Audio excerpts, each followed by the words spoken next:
তো যেখানে ইরানকে পারমাণবিক নিরস্ত্রীকরণের জন্য বা পারমাণবিক কর্মসূচি থেকে ইরানকে সরানোর জন্য মার্কিন যুক্তরাষ্ট্র এত বড় একটা যুদ্ধ করছে, মানুষ মারছে, সেখানে সৌদি আরবকে আবার এই একই সময়ে আবার পারমাণবিক কর্মসূচিতে তারা চুক্তি করছে। আসসালামু আলাইকুম প্রিয় বন্ধুরা, দেশীয় প্রবাসে যে যেখান থেকে দেখছেন প্রত্যেককে শুভেচ্ছা জানাচ্ছি আমি সাইদুল ইসলাম। ইরান এবং মার্কিন যুক্তরাষ্ট্রের মধ্যে যে চলমান সংঘাত, সেই সংঘাতে টানা 12 দিনের মতো ইরানে মার্কিন যুক্তরাষ্ট্র মিসাইল হামলা চালিয়েছে এবং এদিন হামলায় 2 জন নিহত হয়েছে, 11 জন আহত হয়েছে। এটি হচ্ছে সবশেষ খবর। এবং বুশাহরে এবং খুজেস্তানে এবং একটি সীমান্ত এলাকায় এই হামলা চালায় এবং এটি রাতভর মিসাইল হামলা চালানো হয় মার্কিন যুক্তরাষ্ট্রের তরফে। এবং এই হামলার পর আব্বাস আরাকচি, পররাষ্ট্রমন্ত্রী ইরানের, তিনি যেটি নতুন করে যেই তথ্যটি বলেছেন বা যেই হুমকিটি দিয়েছেন যে এখন থেকে যদি মার্কিন যুক্তরাষ্ট্র তাদের বিদ্যুৎ, তেল বা ব্রিজ এইসব অবকাঠামোতে যদি কোনো হামলা করে তাহলে সেই হামলার যে জবাবটা হচ্ছে যে তিনি পরিষ্কার বলেছেন যে মার্কিন যুক্তরাষ্ট্রকে যারা সহযোগিতা করছে যেসব দেশ, সেই সব দেশকেও তারা বৈধ লক্ষ্যবস্তু হিসাবে নেবেন। অর্থাৎ যেসব দেশ মার্কিন যুক্তরাষ্ট্রকে সহযোগিতা করছে তাদেরকেও যুদ্ধে, মানে বলা যায় যে এক ধরনের তাদের উপরেও হামলা করা হবে, এমন একটা হুঁশিয়ারি আব্বাস আরাকচি দিয়েছেন। এবং তিনি বলেছেন যে এখন যেই প্রক্রিয়ায় হামলা করা হচ্ছে এবং যারা এটিতে সহযোগিতা করছে সেটি কোনোভাবেই মেনে নেওয়ার মতো না। এবং তিনি যেটি বলেছেন, যদি তারা আমাদের পরিকাঠামোতে হামলা করে বা অবকাঠামোতে হামলা করে, যেটি আমি আগেই বললাম, তাহলে সেটির আরও কঠিন এবং কঠোর সুনির্দিষ্ট জবাব দেওয়া হবে, এই কথাও তিনি বলেছেন। তো এই উত্তেজনার মধ্যে আর এর আগে কিন্তু ডোনাল্ড ট্রাম্প যেটি বলেছেন যে হরমুজ প্রণালীতে যদি কোনো জাহাজে, বাণিজ্যিক কোনো জাহাজে যদি হামলা হয় বা কোনো বাধা দেওয়া হয়, তাহলে ইরানের এক একটি বিদ্যুৎ কেন্দ্র, ব্রিজ, রেল স্টেশন, এই সব জায়গা ধরে ধরে এক একটি জায়গা বোমা মেরে ধ্বংস করে দেওয়া হবে। এটি হচ্ছে ক্যাটাগরিক্যালি ডোনাল্ড ট্রাম্প বলেছেন। এই উত্তেজনার মধ্য দিয়ে এখন ইরান পরিস্থিতি এগোচ্ছে। আবার একই সাথে কিন্তু দেখা যাচ্ছে যে হরমুজ, মানে বাবেল মানদেব প্রণালী থেকে কিন্তু সৌদি আরবের জাহাজ হুতিরা ফিরিয়ে দিয়েছে। তো একদিকে হরমুজ বন্ধ, আরেকদিকে বাবেল মানদেব প্রণালী বন্ধ। এই অবস্থায় কিন্তু বিশ্বে আবার তেলের দাম কিন্তু বাড়তে শুরু করেছে এবং এটি গত কয়েকদিন থেকে কন্টিনিউয়াস কিন্তু বাড়ছে এবং অনেক দেশেই কিন্তু এখন আশঙ্কার মধ্যে পড়েছে, অনিশ্চয়তার মধ্যে পড়েছে যে এই তেলের দাম এবারে কোথায় গিয়ে ঠেকে বা আবার নতুন করে পুরো এলাকায় যুদ্ধ শুরু হয় কিনা, সেই শঙ্কাটা কিন্তু তৈরি হয়েছে। এর মধ্যেই একটা বিষয় যে যেই যেই পারমাণবিক নিরস্ত্রীকরণের জন্য, যেটি মার্কিন যুক্তরাষ্ট্রের ভাষায় যে ইরান পারমাণবিক অস্ত্র তৈরি করতে পারে, সেই সম্ভাবনায় তাদের পারমাণবিক কর্মসূচি থেকে সরানোর জন্য এই যুদ্ধ করছে মার্কিন যুক্তরাষ্ট্র এবং ইসরায়েল ইরানের উপর হামলা করলো, সেই মার্কিন যুক্তরাষ্ট্র এখন কিন্তু সৌদি আরবের সাথে পারমাণবিক চুক্তি করছে। অর্থাৎ এরই মধ্যে এই চুক্তিতে সই করেছেন ডোনাল্ড ট্রাম্প।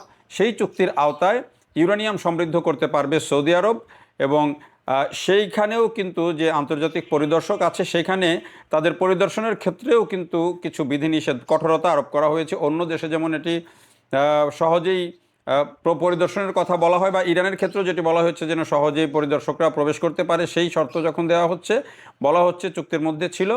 সৌদি আরবের ক্ষেত্রে কিন্তু সেখানে ট্রাম্প প্রশাসন কিছুটা নমনীয়তা দেখিয়েছে এবং এই চুক্তি কিন্তু তারা করেছে।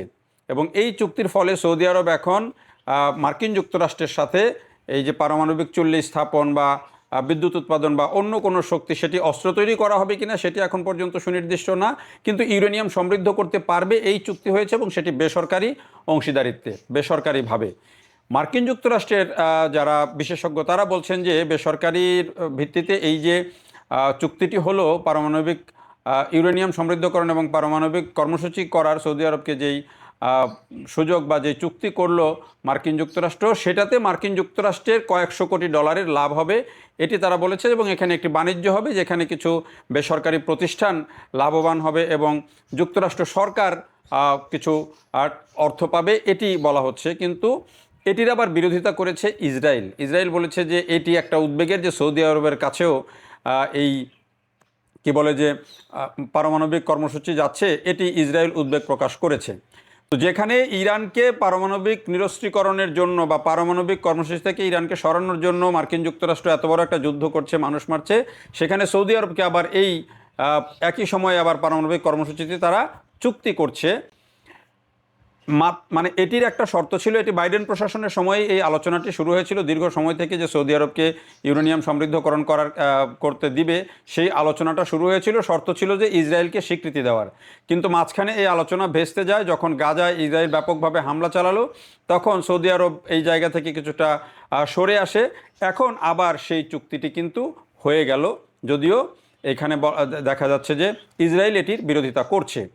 তার মানে হচ্ছে যে এখন মধ্যপ্রাচ্যে তাহলে সৌদি আরব এবং ইরান দুটি দেশ যদি মানে ইউরেনিয়াম সমৃদ্ধ হয়, তাহলে এক ধরনের এইখানে কিন্তু একটা স্নায়ু যুদ্ধ শুরু হয়ে যাবে। পারমাণবিক কর্মসূচি তো থাকবেই, কিন্তু এই দুই দেশের মধ্যে একটা স্নায়ু যুদ্ধ থাকবে, কারণ এই বৈরিতাটা কিন্তু আগে থেকেই ছিল।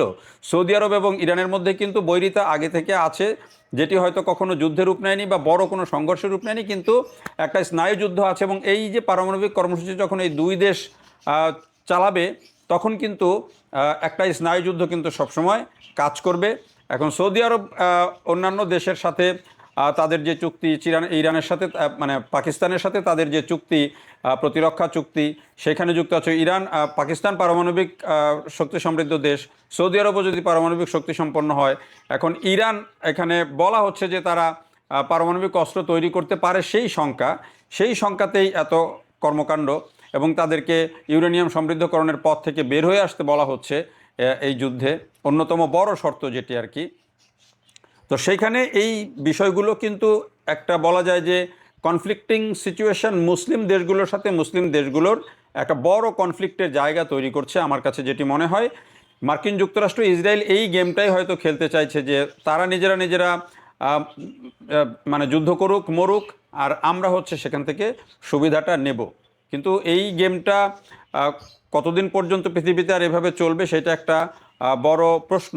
এটি আমরা দেখতেই পাচ্ছি যে আসলে মার্কিন যুক্তরাষ্ট্রের যে নীতি, সেই নীতিটা সেভাবেই মধ্যপ্রাচ্যে অ্যাপ্লাই হচ্ছে। আর সবশেষ সেটি হচ্ছে যে মার্কিন যুক্তরাষ্ট্র এর আগে এই যুদ্ধটিতে যেটি মনে হচ্ছিল যে কারো প্রথম দফায় যখন যুদ্ধটা হয় 28 ফেব্রুয়ারি থেকে শুরু হয়, তখন কিন্তু ইউরোপের দেশগুলো তাকে খুব বেশি সাপোর্ট দেয় নাই। এবং মার্কিন যুক্তরাষ্ট্র তো যুক্তরাজ্যের কাছ থেকে, ব্রিটেনের কাছ থেকে ঘাঁটি ব্যবহারের অনুমতি চেয়েছিল, সেই ঘাঁটি ব্যবহারের অনুমতি কিন্তু তখন দেয় নাই, আইনের যথার্থ প্রয়োগের অভাব বলে এটিকে দেননি তখনকার প্রধানমন্ত্রী কিয়ার স্টারমার।